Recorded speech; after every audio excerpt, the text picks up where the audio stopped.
Have you ever shared something with your family and watched it create more problems than solutions?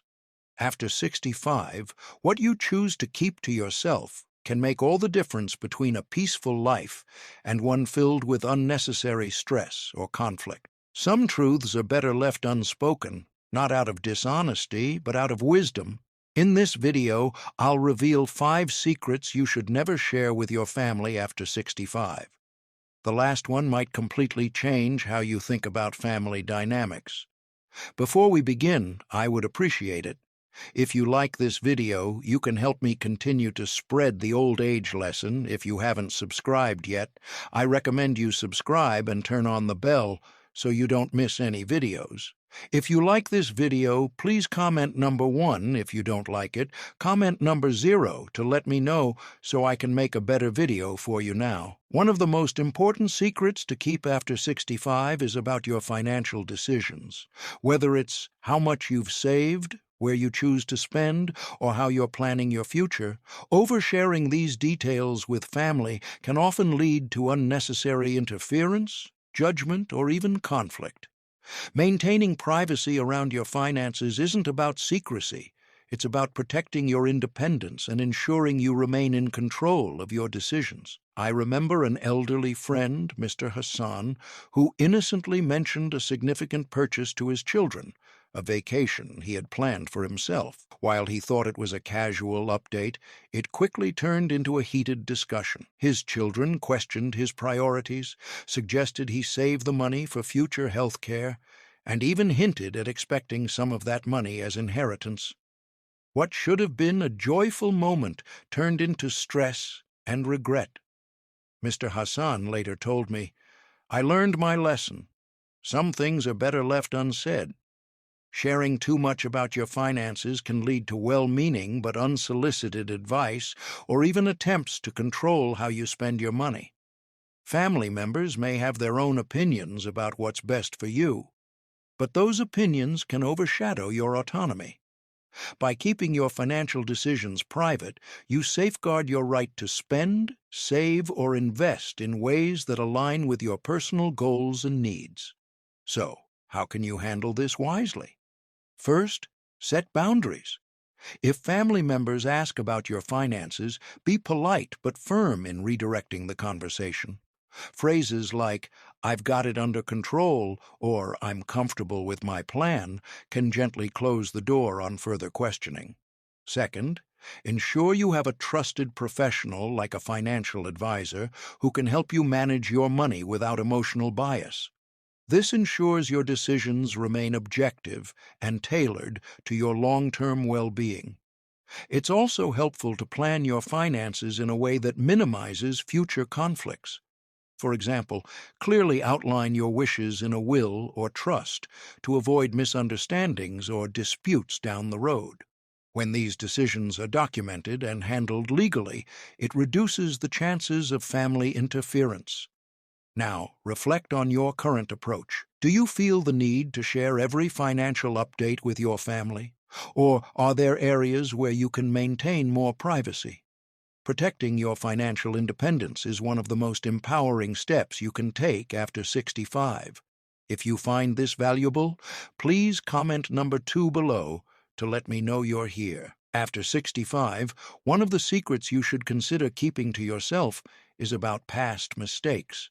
Everyone has moments they regret, decisions that didn't work out, relationships that ended poorly, or opportunities they feel they missed. While it might seem natural to share these experiences with family, doing so can sometimes lead to unnecessary judgment, tension, or even pity.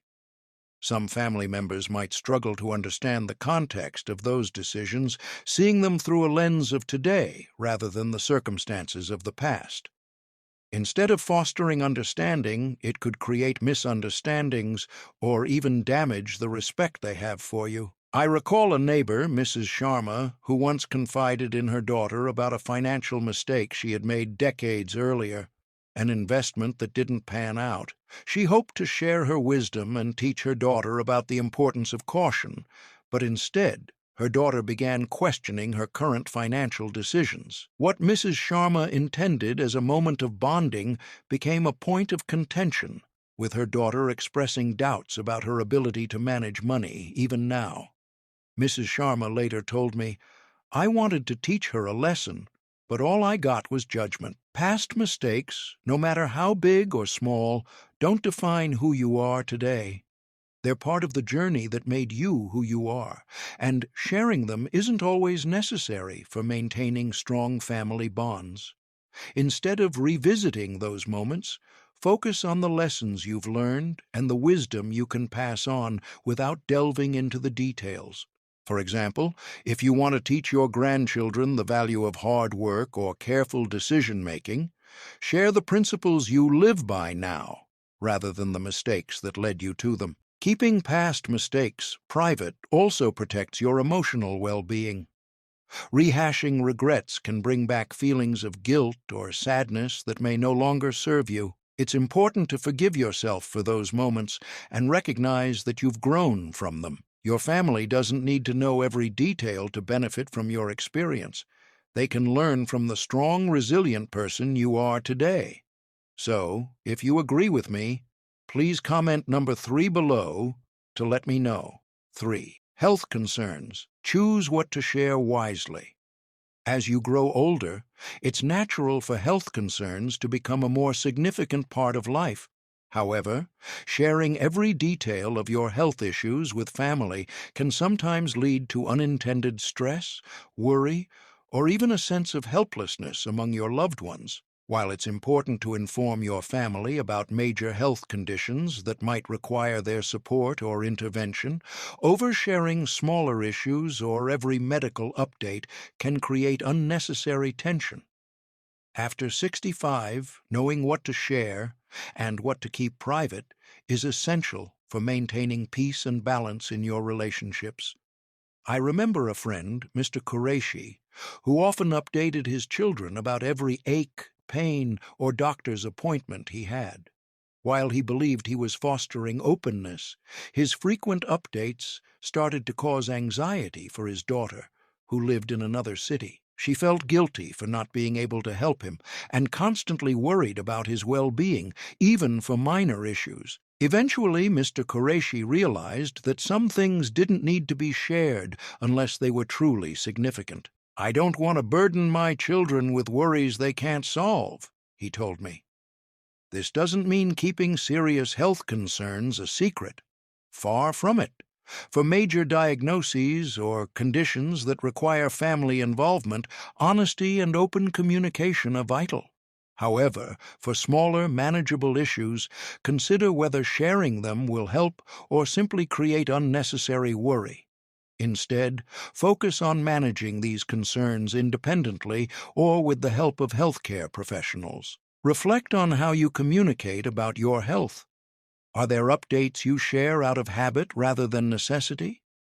Consider being more intentional about what you disclose, focusing on what's truly important. 4. Personal opinions about family members. After 65, it's important to choose your words carefully, especially when it comes to sharing personal opinions about other family members. While you may feel strongly about someone's lifestyle choices, parenting style, or even financial decisions, expressing these opinions openly can often lead to unnecessary conflict, resentment, or hurt feelings. Family dynamics can be delicate, and once words are spoken, they're hard to take back. Keeping certain opinions to yourself can help maintain harmony and avoid creating rifts in relationships. I remember Mrs. Allam, a family friend, who shared her concerns about her daughter-in-law's way of raising her grandchildren. While she thought she was offering helpful advice, it quickly turned into an argument that created distance between her and her son's family. She later realized that her opinions, no matter how well-intentioned, weren't always welcome. "It's hard to keep quiet," she admitted, "but sometimes silence does more good than speaking up." Before sharing your opinions, consider whether your words will genuinely help the situation or if they're likely to cause friction. Often, family members are aware of their challenges and may not appreciate unsolicited advice, no matter how well-meaning. Instead of offering opinions, focus on providing support when asked and showing understanding for their choices. This approach helps strengthen relationships rather than straining them. It's also important to recognize that everyone's journey is different. Just as you've navigated life's challenges in your own way, your family members are doing the same. Respecting their independence and choices, even if they differ from your own, fosters mutual respect and trust. By holding back certain opinions, you create a space where open, positive communication can thrive. Reflect on your interactions. Are there moments when sharing your thoughts could be replaced with quiet understanding? Choosing to keep personal opinions private doesn't mean suppressing your feelings.